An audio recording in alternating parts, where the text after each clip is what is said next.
Welcome to Season 2 of Talk with Kristen with an E. This season, we're digging a little deeper into leadership, personal growth, and the courage it takes to follow your passion.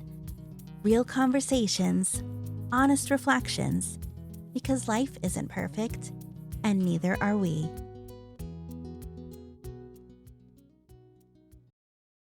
Hey, everybody, welcome back. Today's episode, I really am excited about this one. And I'm happy to say I'm excited because I have kind of been at this, I don't know, it's not quite writer's block because I'm not writing, maybe speaker's block. Tried several topics for upcoming episodes and they've just fallen. I'm like, no, that's not the one. That's not the one. Nope. So today I was literally in the shower and was like, this is it. I have got to go to my studio now and record this because this is the topic. This is what I need to share. This is what we're going to do. So before we get into that, I probably need to provide a little bit of, we're just going to get into it. And I'm going to set the stage, give you why this became the topic today. So I recently got a new job, same company, same organization, actually kind of a little bit sort of like what I was doing before. I'm not going to spoil it because that's going to be a whole episode in itself because of everything I learned from that whole process. I've been in the new job for a few weeks now. It wasn't supposed to be effective until October, but we've had this slow transition and I'm kind of in it now. So I was sitting in the parking lot waiting for my son to be done with dance. And I was like, you know what? I'm just going to update my LinkedIn status now. What the heck? So I did. I put the new job. And then, of course, you get the typical people liking it. Congratulations, all that. It's great. My first boss from my first job in high school commented, I knew you back when. Great to see all your successes. It got me thinking about that job and everything I learned from it as I started ticking off the lessons from that job in high school and how I'm applying it to my life today. I was like, oh my goodness, this is gold. Because while he was looking at my new job and my LinkedIn update as, wow, look at all the Kristen's done, I was looking back and thinking I've done a lot of this because of you. When I started making the connections, that's where it was.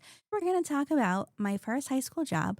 Going to go through a list of 15, 16, 17 items of lessons I learned then and how I still apply them today.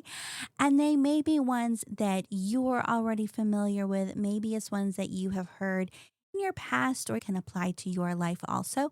So I thought it would be good to go over those. And while I'm focusing the first part of season 2 on personal development and growth and leadership, I think this flows into both perfectly.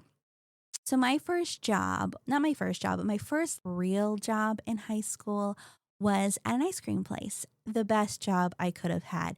But it's funny, when I started kind of outlining all the things I wanted to talk about, I was like, oh my gosh, I remember so much of the specifics of the beginning of my ice cream career. To the point, I remember specifically when I dropped my application off.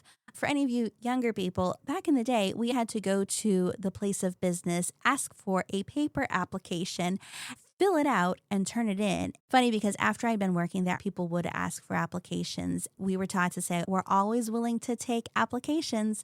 We weren't necessarily hiring, but if somebody was let go or left, we would have this repository of applications. So we would always take the applications and put them in a folder. I was there for a lot of people coming and going, but this specific night, it was a Wednesday after youth group. I was coming home from church and stopped at the ice cream place to drop off my application. I got a single scoop of cinnamon bun on a sugar cone. Oh my gosh, cinnamon bun was so good. Cinnamon ice cream with a caramel cinnamon swirl. It was gooey, sweet, and amazing. All of their ice creams were phenomenal. Everything was made on site. I actually became an ice cream maker. The ice cream was so good. I dropped my application off, got a call for an interview, and I went. If I close my eyes, I can picture myself walking from the parking lot to the side door and knocking on the door and him opening the door. And I remember who was in the back during my interview. It's a vivid memory, and I don't know why it stands out. It wasn't traumatic. They always say something really great or really terrible happens, it's cemented in your memory forever. Maybe this was my super wonderful thing. At my interview, I was wearing khaki pants and a pinky purple shirt. It was a one piece, but it looked like a twin set. So it looked like it was like a shirt with a matching cardigan over it, like 3/4 sleeves. I loved that shirt so much. I wore it in my senior pictures too with a pair of jeans. Of course, my mud flared jeans with the button fly. That's what I wore for my senior pictures. But for my interview, I wore khaki pants because I was dressing nice. I was dressing nice, like business casual. I was never going to dress like that at work, but I had to show that I was professional. I was a very professional 17-year-old showing up to be interviewed. I think I was hired on the spot. I feel like it was one of those when can you start things. I even had my worker's permit because I was under 18 that basically allowed me to work. So anyway, I interview, I get the job. I'm beyond excited. This was my dream job, which is adorable. I mentioned at my interview, my dad was really into ice cream. He looked at franchises like Dairy Queen. I think might have looked at Rita's Ice for a minute or TCBY when they were big. Like my dad was really big into that. And he always talked about how he wanted to have his own ice cream place someday. And he's going to name it Spanky's after me. So I used that as an interview. One of the questions was, why do you want to work here? And I told that story. My dad always said he wanted an ice cream place and name it after me. And since he doesn't have that yet, I want to work in an ice cream place. If my dad gets it, I know what I'm doing or something. I was making that family connection that this is what I'm supposed to do. At least the way I remember, I was confident. I'd never applied for a job before. The jobs I'd had before, I'd worked for a family or family business or babysitting. Like this was a real job to me, like real paycheck, real taxes, all the things. And I got it. I started pretty much right away. I think this was October, November of 2000. Minimum wage at the time was $5.15. I remember this, though I Googled it just to make sure my memory was right on that one. But I made more than minimum wage. He started me at $5.25. Yes, ladies and gentlemen, that was $5.25 an hour. Thinking about that now, that sounds like so ridiculous. But 17-year-old Kristen was like, this is amazing. I am making my own money. Keep in mind, also didn't have my own bills. So I was making money just to shop. I did save some too. But still, for me, it was like, this means I can go to Goodwill and get my $2 Abercrombie jeans. This is going to be great. My life's going to be amazing. That was my job. I started in fall of 2000. I stayed through college. During college, I actually was working not quite full time, but I would work on Tuesdays and Thursdays. I had classes Monday, Wednesday, Friday during the day, and a night class on Monday or Tuesday or whatever. But then my working schedule, I would work all day, Tuesday and Thursday, all day being like 10:30 to 3:30 or 10 to 3, something like that. Actually, I might have even been doing 10 to 5 during the school year. I can't remember that part, but I would be there Tuesdays and Thursdays, usually Friday nights, because a lot of the other workers, mostly high school kids, were in band or football or cheerleading. I wasn't in high school or in college, so I could work Friday nights and a Saturday or a Sunday, sometimes both. I was also the person who was almost always willing to pick up extra shifts. Partly for the money, more because I loved being there. I loved the people. And by college, I was making more than, I don't remember the exact amount. And so stayed there all through high school, my first 2 years of college, because I was going to a local school and living at home. So I kept working that schedule. And then I went away for junior and senior year, came back on breaks and summers. I still worked there. And honestly, after I graduated, my parents had then moved away from that state. And I had talked to the boss about working full time after college and what he could offer me. And the money wasn't going to be enough. And I was going to need insurance and all of that. And it just wasn't going to work. I was heartbroken because that was my plan. I was going to graduate, go back, work there, and it was going to be amazing. Funny enough, where my parents moved in Virginia, there was another ice cream place there. And I went and applied. I'd had all the experience and a college degree. And they're like, yeah, we'll hire you. And they were then paying me $12 an hour. This was 2005. I was getting $12 an hour there, still no insurance, as the assistant manager, which was a big deal for me. Ice cream was really going to be my life. I ended up going a different direction. But there are still times where I'm like, my life would be so fun if I still just worked in an ice cream place. Okay, so anyway, now that you have all that background, let's get into the lessons I learned and how I am applying them today. So these aren't in any order. I kind of just wrote them down as they came to me. Some of them flow, but we'll see. Number one, never take the easy way out. This was a big deal because we were not allowed to use calculators. We couldn't use the cash register to put the amounts in. We had to count the change back to people. And it was hard at the beginning. Math is not my favorite. I'm fine at it. It's just I don't prefer it. But so we had a cash register. So you would push the button, put the order in, the number would come up and, like, okay, your total is $13.51. And then they would give you a $20 bill. So you'd go to the cash register and you'd start at the pennies, count out 4 pennies. You're at 55. You'd get your 2 dimes. That's 75. You get your quarter. Okay. So now you're up to $14. So then you get 1, that's 15. And then 5 is 20. And you would go back and you would count the change back to them. Your change makes 14. 1 is 15, 5 is 20. Thank you. Have a great night. Starting out, you're like, this is so hard. I'm never going to get this. But then all of a sudden you do. And then you'd start memorizing prices. I think at one point a single cone was $2.76. So if somebody gave you a 3 or a 5, you knew what a change to get. But you were still supposed to always start at the beginning and count it out. And I don't know that I understood or appreciated at the time why that was such a big deal, but it's a big deal because then you're making sure that they're getting their right change. You're not just reading it off a screen and then just gathering it. And to this day, when I am shopping, which we all know is, I shop a good bit, I pay attention to people when they give me the change back, and if they just hand it to me or count it back, I still appreciate having my change counted back. I often do it in my head, although how often do I pay cash anymore? But I will pay attention and know the change I should get back. We did not write orders down. We didn't have notepads. There weren't pens. You would go to the window. You would take the order and then you would remember the order and you would make the order and come back. Obviously, it was fine if you forgot the big order, like they have 2 milkshakes, a sundae, a waffle cone. You could ask, but it was important to take their order, repeat it back to them so that you knew exactly what you were doing and then do it. The first lesson is never take the easy way out. How that's applied now shows up in my work ethic, how I handle myself at work, and also kind of how I expect other people to work, that I expect them to do the work and not take the easy way out. The second one I wrote down is always make a place better. If you have time to lean, you have time to clean. Because there would be some of these girls and they would just hang around leaning against counters, waiting for customers. There is always something you could be doing. There are dishes you could be washing, counters you could be cleaning off, napkins you could be refilling, or spoons. You're not getting paid $5.25 to just stand around, do something. As I go to different jobs, I always look at where I can make a difference, where I can help, look for things that need to be done and do it. So it's not necessarily the physical, if you have time to lean, you have time to clean it. What can I do to make this place better? How can I make me better or somebody else better? And it's about not being idle. That's different than relaxing. We all need downtime. But when you're on the clock, you should be doing something to make the place better. Number 3, the secret of customer service.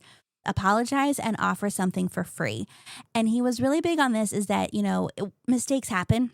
And if somebody gets the wrong order or they're upset about something, then you just apologize and you offer them something else. Always make it right. I believe this. I still tell this to people, that the secret to customer service is apologizing and offer something for free, because that's all people want. They just want to know you acknowledge what was done was wrong, or not even wrong, but wasn't satisfying to what they need. And then people love free stuff. So I pay attention when I'm out. If something's done wrong, I see how they handle it. It could be as simple as Dairy Queen gives me a coupon for a free cone or Blizzard because an order took too long. It's easy to just make it right. And you should always be making it right, because that the customer is the one that's going to keep coming back. And if you give them a positive experience, you'll make more money. In the end, it all works out for everybody. Now, there were some customers, people are terrible. And for any of you who have worked in any kind of food service or really any kind of service with people, there's terrible people out there. I I probably had a handful of customers every now and again who are bad, but they were usually not bad. But I remember this one time. It was fall. It was apple dumpling time. It's when you should be happy about life, smelling the apple dumplings. Pumpkin flavors are right around the corner. It's a great time. I do not remember why these individuals were unhappy. I don't think it was at me to begin with. There was a situation with another employee and it had escalated. And then, as I was the crew leader on shift, I'd gone up to handle the situation. And it was so bad. I think they were yelling at me. It was terrible. I remember going back into the back of front, like the front of the house was where, all of the ice cream freezers, milkshake makers, like everything was out front. And the back was, stocking stuff, the ice cream machines, the sinks, front, back, same thing. I remember going to the back and getting a notebook, writing out the entire situation as it happened so that when he came into work the next day, you know what happened and had like my side of the story in case these people ever called and tried to make, a whole issue of what was happened. I don't remember if there was any situation after, but I was crying. Like I was so it broke me that night. Anyway, secret to customer service. Number 4, trust your people and empower them to do the right thing. So this was something he was great about. I talk about just apologize and give something for free. He allowed us to do that up to a certain point, up to a quart we could give for free. We were able to do that. And that was huge because you've got a bunch of high school kids, sometimes a couple college kids.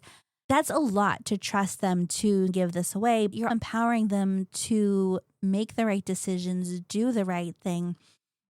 That's something that stuck with me because the best supervisors I've had trusted and empowered me. And looking back, he was the first one that taught that to me of how to do it. And it's something that I have tried to use as I've become a supervisor for like a decade now, that I try to use my people too, is that you trust them to do the right thing, empower them, and they do a better job because they have ownership. It wasn't our ice cream place. He was the owner, but he gave us that power to feel that we were a part of it and able to make those decisions. It was huge for me then and now. Number 5 also is allow people the opportunity to make mistakes and learn from them. I'm sure there's some places, whether it's food industry or something else, where if you mess up, you're done. I've never been a waitress, but I imagine if you drop your tray and break a lot of, plates, glasses, whatever, there's probably at some point where they're like, hey, this isn't for you. You should probably try something else. But he was really great about letting us make mistakes, whether he knew about them right away or not. One of my favorite things was every year we would have a Christmas party. Oh my gosh. And the Christmas parties were great. We would go to a little restaurant, get dressed up, and he gave us gifts every year. It was a really nice time to get everybody together and spend an evening together. But one of the things he would do is it was like confession time. So, it's the holidays, anything you share, like nothing's going to be held against you. Let's just talk about it. And people had some stories because they would save them all year to share them. And some of them probably were bad. But, that was like your free time to like your get out of jail free card. It's okay. Whatever happens with the Christmas party will not be held against you. One time, oh my goodness, I can still remember this day. May was strawberry month. We did strawberry shortcakes, a lot of strawberry flavors. I was making strawberry ice cream. I was bringing strawberries out of the walk-in freezer. The floor was wet and I slipped. I dropped a 5-gallon bucket of strawberries all over the floor. It was so terrible. And then I'm just like, oh my gosh, what did you do? So now I've got this mess to clean up, but we're out of strawberries in strawberry month. I had it all over me. Did I mention we had to wear white shorts, pants, and t-shirts with the logo across the front? That was great. It was terrible. And I felt horrible. And I was like, oh my gosh, what if he finds out? Like, everything cost money, which I understand more now as an adult. But even then I knew like we had paid for those strawberries. We were not using those strawberries in a product to sell because I had strawberries all over the floor and I've just cost, I don't know how much money. Well, I confessed that story at the Christmas party, wasn't fired. We all laughed about it. But the point is, you not only do you empower and trust your people, you give them the opportunity to fail. And it's not even just fail, it's making those mistakes and learning from them. Do you think I ever dropped a bucket of strawberries again? No, I did not. Do you think I was a whole lot more cautious when I came out of the walk-in freezer and refrigerator, especially carrying a product like in a bucket? 100%. Do you think I was also more careful with the wetness of the floor and making sure everything was clean in my area? Oh, yes. So it's allowing the mistakes to happen, but learning from them. We're not defined by our mistakes. Number 6, show respect to people even when they aren't around. So there was this time that a girl was very disrespectful to our boss, and a customer overheard it. Customer knew exactly who the employee was. That employee no longer worked there. So it's just, you've got to pay attention and be aware of your surroundings and how you're talking about people, and just really showing respect even when they're not around. And I think that's a huge life lesson that we all should be cautious of. It's not just being nice to people to their face, but also being kind and respectful when they're not around. Similarly, number 7 is do the right thing no matter who is watching. He got cameras installed front and back. We don't know if they were recording. Part of me thinks they weren't. They were just there to scare us. But it didn't matter because you knew they were there and they could be recording and he could go watch anything at any time. So it did help, I think, people be more cognizant of what they were doing. Number 8, checklists are the best way to make sure everything done and nothing is missed. Maybe I've taken this one a little too extreme because I am completely run by checklists. Like if it's not written down, it's not happening. If it's not on my calendar, I'm not going to it. Part of it may have started because there was an opening checklist and the closing checklist. It was on you could laminate a paper so we could use dry erase markers on it and check it off. You check it off, initial it, and know if it was done. The morning one was good, but the closing one even more. There would be several of us trying to get things closed and everything done. And if people were doing different things, you'd want to make sure that you were still doing all of them. So like if somebody's sweeping, mopping, washing dishes, restocking, whatever all the tasks were, and then having it be initialed or have the name for who did it. Then in the morning when somebody's opening, if something wasn't done, the checklist, and if it wasn't done right, then they could also see who was the one that was responsible for it. This is huge and provided people with a system for how to do things. And I think especially when you have high school kids, it's important for them to have that outline. Many of us who'd been there long enough didn't need the list. You just knew what had to be done, how it had to be done, and when it had to be done. But for beginning people, and again, for that accountability, it was really good to have those lists there. So number 9, know your value. This is a good one. And this was one of the ones that really popped out to my head in the shower when I was thinking about this. I loved working there, as I've said many times today. There was a time I thought I should be getting more hours. I needed more money. So I was like, you know what? I'm going to go apply for another job. So I did this twice. Once was at Aeropostale and once was at Bath and Body Works. And both times, they were different. One I remember doing over the holidays because everybody was hiring, and the other may have been over summer. I just wanted more hours to pay for college because it's expensive. When I got the call back or the opportunity to start, I let him know. I said, hey, I'm going to be having this other job. I'm going to need to work around the schedule. How can we make this happen? He was like, I don't remember what he said, but I ended up getting more hours at the ice cream place and I did not accept the second job. I may have gotten more money one of the times too. Don't quote me on that because it's not as strong in my memory. I just remember hey, you said I'd be able to get 20 hours. I'm only getting 15 or whatever it was. I'm going to get the second job so that I can have more hours. And he was like, oh, well, let's see what we can do for you. And so the lesson I'm taking from that is to know your value. And I think that's so important even in life now, to know what you're worth, whether you're looking for a new job or an additional job. Don't accept the lowest thing if your work is valued at something more. And also just Don't accept people treating you differently if you deserve more. Consistency is key. That's number 10. People expect the same size product and quality every time. A single scoop was 5 ounces. One of the ways he would train is you would get a cake cone, you get a scoop, you have a bucket of vanilla ice cream, scoop, put on the cone, put on the scale, see what it is, dump it off, scoop a new one, put on the cone, put on the scale, until you get 5 ounces, 10 times in a row. This sounds easier than it was, because when starting out, does anybody know what 5 ounces of ice cream looks like? I surely didn't. But let me tell you, if you put a cake cone with a scoop of ice cream on it in front of me today, I will be able to tell you if it's 5 ounces or not. I haven't worked in the ice cream industry in 20 years, but it's one of those things that just stays with you. But people expect the same thing all the time. If people are scooping different sizes, like let's say one time somebody comes and they have like a 7-ounce single scoop. Well, the next time when they come back and you give them a 5-ounce scoop, they're going to be like, that's not the right size. I got more last time. Well, last time you were over scooped by an employee who didn't know what they were doing. This is what you get. But it's the reason consistency is key. Milkshakes have 3-ounce scoops, syrup, and milk. If they're getting too much ice cream, if it's too thick or too thin, you're not consistent. It is so important for consistency. And that goes in life also. You should always do things the right way all the time, regardless of who's around or who's doing it. Like, consistency is huge.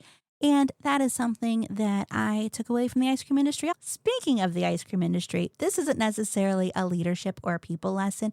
Butterfat makes ice cream creamy. And if you want to be able to test or taste the quality of ice cream, you need to get vanilla. This was one of the things he taught too, because obviously there were so many amazing flavors.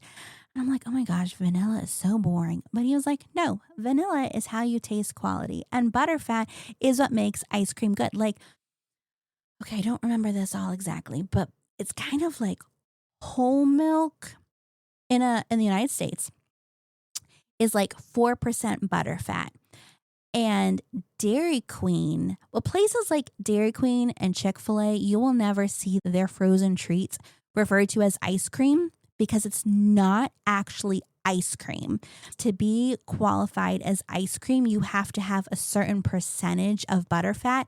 And I think it's around 11 or 12. Again, it's been a while. I didn't look this up before I started recording, but like Dairy Queen, their frozen treat is, I think, around like 5% butterfat. And Chick-fil-A, they call theirs Ice Dream, because again, can't be qualified as ice cream.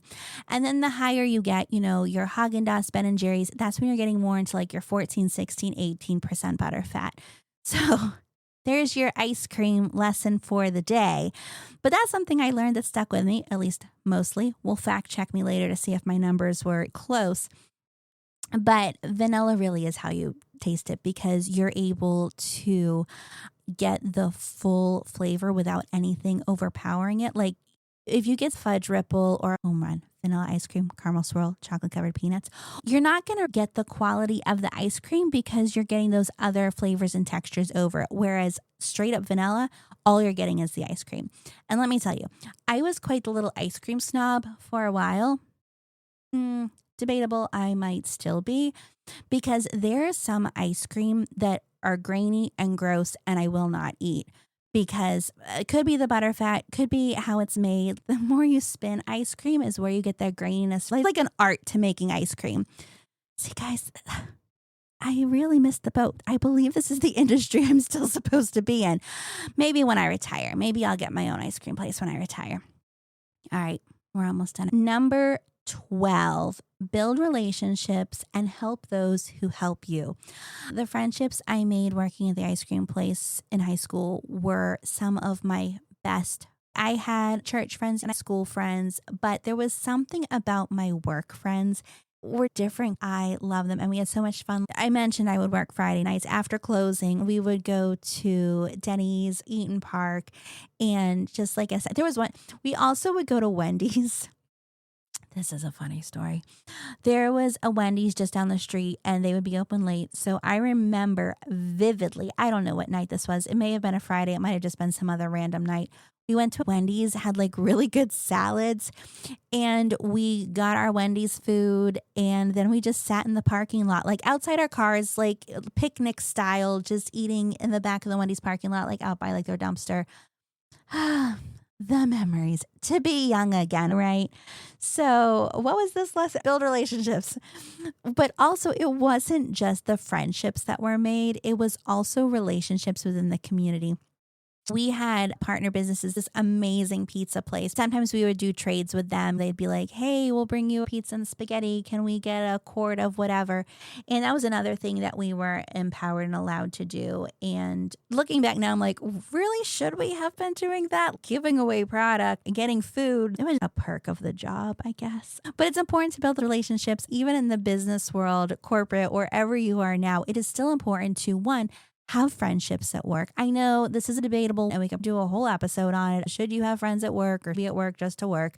I am in the camp that it is very important to have friends at work because you spend so much time there that there needs to be people there that you can trust, that you can bounce ideas off of, coach and mentor you, and just have an enjoyable time. It's also about building partnerships and kind of that, I scratch my back, you scratch yours kind of thing. It's not trading ice cream and pizza, although anybody at work, if you would like to trade pizza or ice cream with me, I am open to that. Or if you just want to give me pizza and ice cream, also open to that. But it's just important to have those partnerships and knowing the people you can count on to help you with things, but that you are also open to helping them. So number 13, hard work will be rewarded. So I started at $525. I went up to $550, I think by that Christmas. And he was really good about promoting hard workers. I went from scooper to crew leader quickly, then to ice cream maker, almost the highest position you'd have there. Cake decorator was a side job. If you were there and it was something you practiced and were good at, then you could decorate cakes too. But also there would be mobile events, like he would take the rolling freezer and some ice cream and we would do like community days, or croquet tournament. Oh my gosh, that was one of the most fun things. I didn't even know there were croquet tournaments. I did that for a couple years. The 4th of July Community Days event was one of my favorite too. But anyway, you would get to go to those events if you were a better employee, because he's not going to take out, the crap employees because it was kind of like a reward. So, and I still believe that if you work hard, you will be rewarded. It may not always be right away, but that hard work does always pay off. And I still believe that today. Similar to that, number 14, it's more important to try than to get it perfect. I still struggle with perfectionism, but I'm working on it. Decorating cakes, there would be some people that would want all kinds of crazy thing on cakes. And it'd be like, sure, we can do that when I take the order. I'm like, yeah, I can do that. I remember I put a duck on a cake once. That one was actually really cute.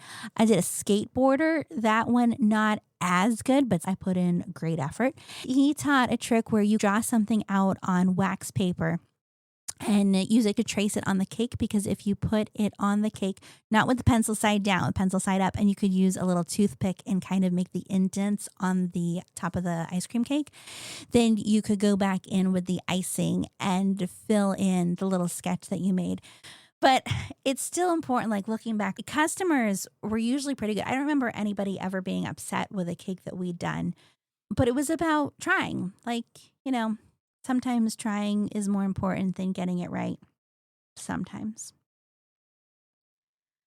And practice really does help. If you have time, practice the shells design on the borders of the cake and just practice it over and over and over again. Also, a tip, if you ever have an icing bag, hold it in your hand and then fold it over it and scoop the icing in. It makes so much less mess. Number 15, there are difficult people in the world and sometimes you'll have to work with them. Be kind always.